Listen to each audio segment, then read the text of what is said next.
What is up, guys? Rick Hackus here, and today we are discussing The Elder Scrolls Legends, a new collectible trading card game from Bethesda. Now, I was lucky enough to get invited to the closed beta of this game, which was actually under non-disclosure agreement, which means that I couldn't talk about it until the exact time this video is coming out. So this is going to be some of the first gameplay and information you can get anywhere on this game, and that's the purpose of this video, to just really go over what exactly is The Elder Scrolls Legends, information about the game.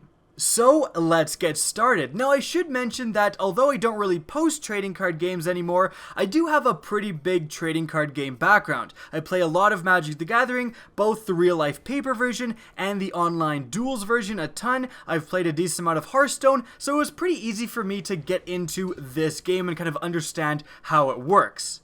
The Elder Scrolls Legends is most easily comparable to Hearthstone. In fact, it borrows a lot of things from Hearthstone. I want to make a pure comparison video between the two, so I'm not going to get too in-depth in this video. We're just talking about the Elder Scrolls Legends in and of itself, but if you're a Hearthstone player, you will be right at home in the Elder Scrolls Legends. A lot of the mechanics are very, very similar, but let's start off with the very basics here. Let's start out with the cards. What cards are they and how do you build a deck?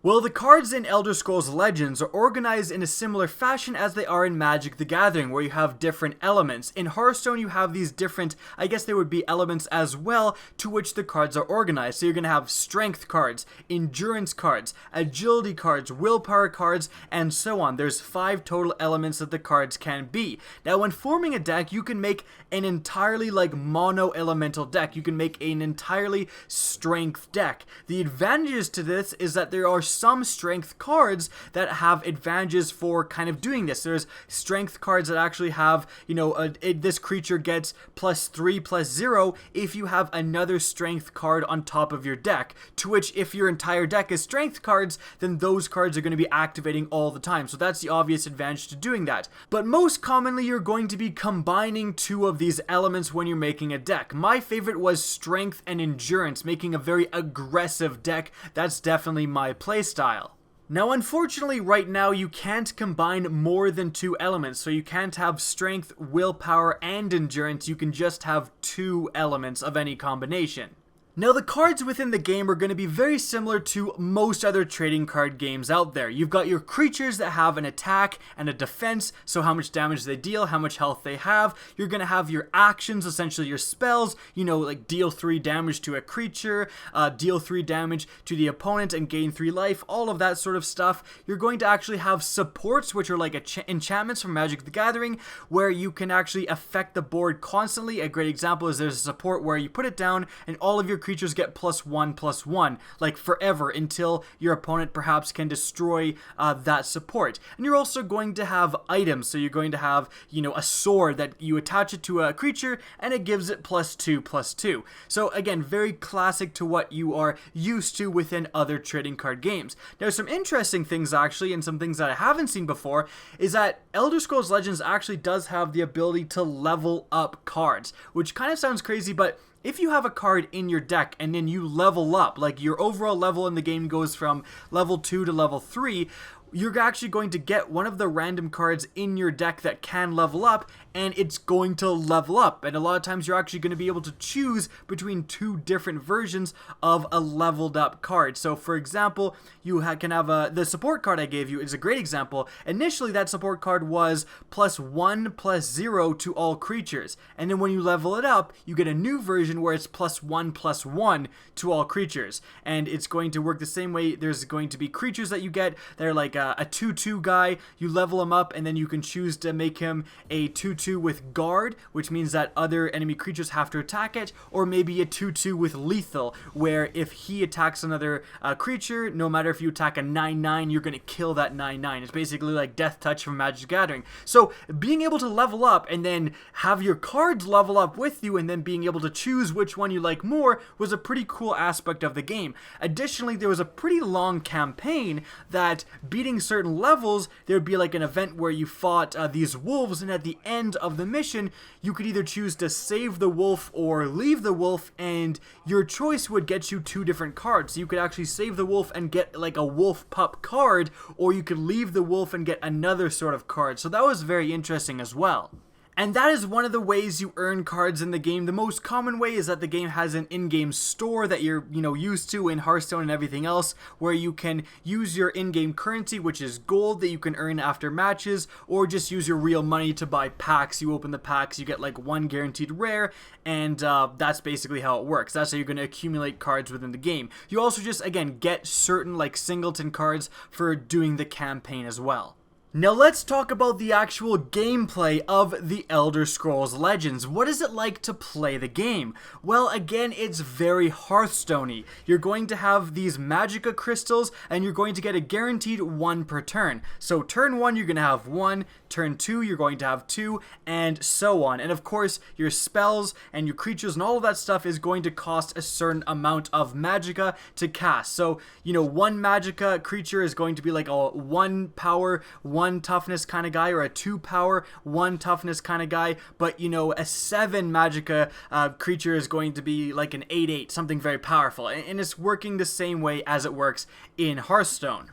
Now you can cast spells and creatures and all of that stuff pretty much whenever during your turn. The creature combat is exactly the same as it is in Hearthstone, whereas you can choose to attack the opponent directly or you can attack his creatures. And let's say you have a 3/3 guy, so 3 attack, 3 health, and you attack a 2/2 guy of your opponent's. You're going to kill that guy, and your guy is going to be a 3/1 for the rest of the game. So they're not going to regenerate health unless they have the regenerate keyword. There's a lot of different keywords in the Elder Scrolls Legends, like there's guard, which is the same thing as taunt, where enemies have to attack that creature. There's lethal, where if they damage something else, they kill it instantly. There's, again, regenerate. There's drain, where if they do damage, you gain that much health. There's a lot of different keywords in the game, and it really keeps it fresh. But again, the creature combat works pretty identically to what it is in Hearthstone, with a huge twist that I will talk about in a sec.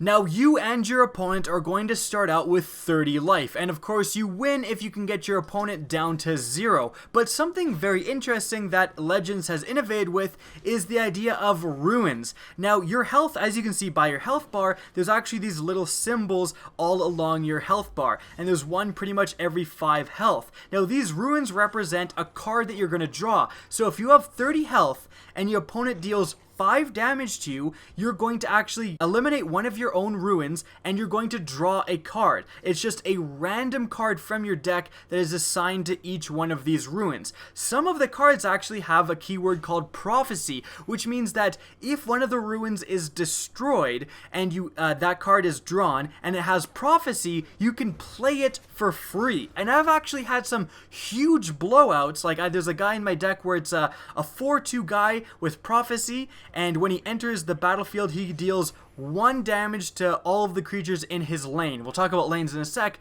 but I've had some huge blowouts because the opponent deals damage to me, I draw that card, it's prophecy, I get to play it right away, and I just massacre some creatures that were my enemies. So that is a pretty cool mechanic, where if the opponent is kind of blowing you out, if you're taking a lot of damage, you're actually eliminating those ruins and you're drawing more cards because of it. It just kind of makes the games a little bit more even.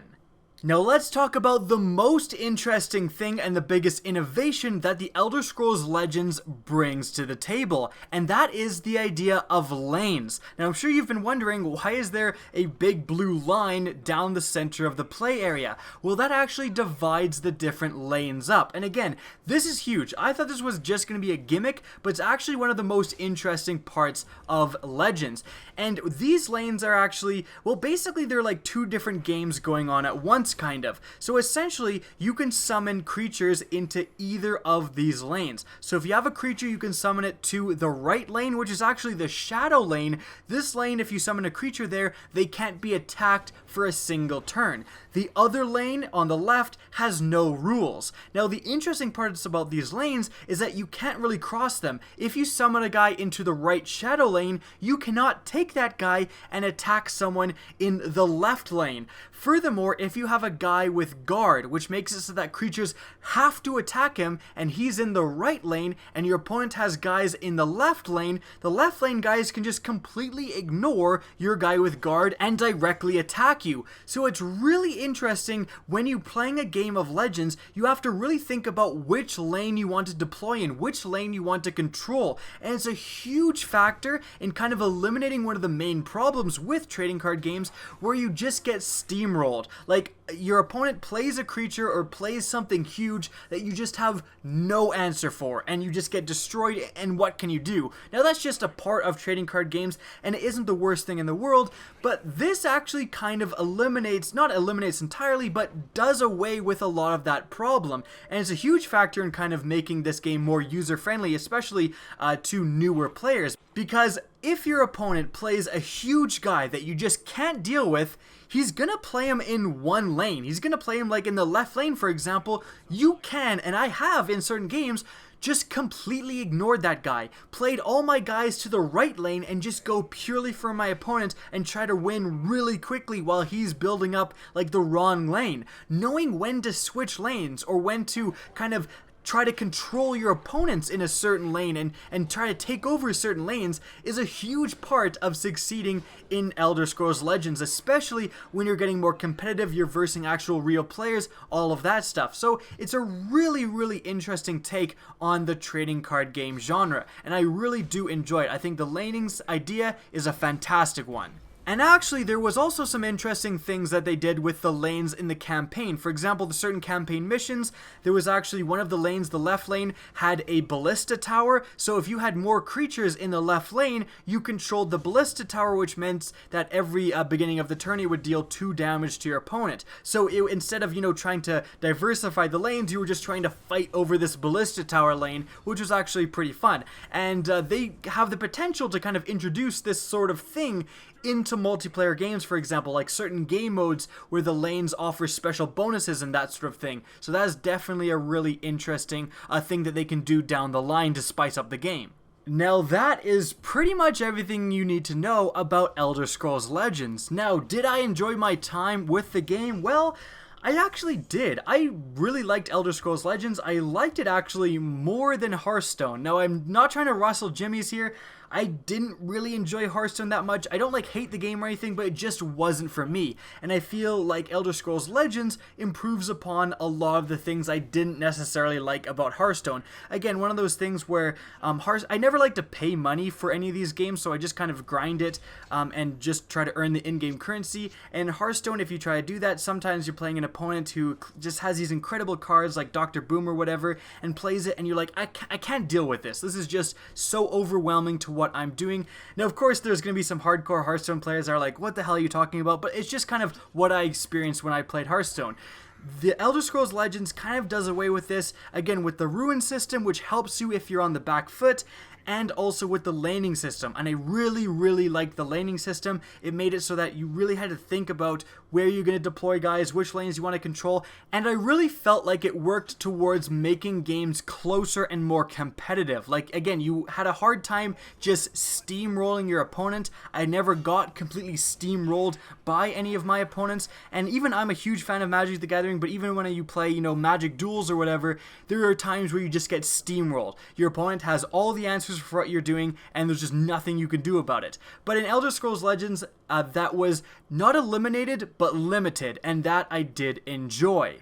Now, something else that I also enjoyed, and to which you're seeing gameplay in the background of, is Arena Mode, which works exactly the same as Arena Mode in Hearthstone, where you go into this event, you pick 1 card at a time out of choices of 3, and you construct a deck like that, take that deck, and compete with other players. The more wins you get, the better rewards you will receive at the end of the event. Now, what I liked about this is that it had Solo Mode, where you didn't have to go against other real real people, you definitely had the option to do that. But I like solo mode because I like to play these type of games, you know, when before I go to bed, kind of I'm watching Netflix at the same time, and I can play this as well. And it's something that I don't really want to have to go in and sweat my balls off, you know, competing with these real players. And so giving the option to do the arena mode, which I really do enjoy the arena kind of draft modes in these type of card games, but then also offer it against an AI opponent who I can, you know, ignore for 20 minutes and come back and it's still going to be my turn and all of that stuff. That is definitely a good idea. With that being said, there are a few things that I think Elder Scrolls Legends could improve on. I would like to see more synergistic cards, like cards that work well with other strength cards. If they are a strength card, there's only a few cards that actually get bonus, you know, if they're a strength card from other strength cards, so I'd like to see more synergy there. Additionally, I would actually love to see this game kind of spiced up and livened up and colored up, because you're playing Hearthstone, everything's very colorful, it's very friendly and inviting, but this game, it's kind of darker, blander, browner. I would like to see some more colors introduced. The Elder Scrolls has a very interesting universe, and playing on this wooden table where there's all these white candles and you're playing on a white piece of paper, it's very bland looking. That's something I did notice. It's not a huge issue, but it's just something that's going to make the game a little bit more inviting, I believe. Now, that's going to be it for the video. I hope you guys enjoyed and learned something new. If you did, please remember to help me out by simply rating and especially sharing this video. If you want to see more content from me, don't be afraid to slap that subscribe button. If you want to get in touch with me and keep up to date with the latest channel activity, the best way is to follow me on Twitter at rickhackis. That's linked in the description down below, as is my Twitch channel, which you can also follow. Again, I hope you enjoyed the video, and as always, have a good day. Now, I got to play Titanfall 2 recently at EA Play. I was invited out to LA to attend a special Titanfall 2 event where myself and a few other YouTubers were able to play the game for a decent amount of time early. We were also given some exclusive Titanfall 2 multiplayer gameplay, which you can see playing in the background during this video. A lot of it was from the trailer, but there's actually quite a bit of it kind of extended beyond what was in the trailer, and actually featuring some new weapons that weren't seen in the official multiplayer trailer, so that's definitely pretty cool for Titanfall fans. Now let's get started by discussing what new features were added in the Titanfall 2 multiplayer.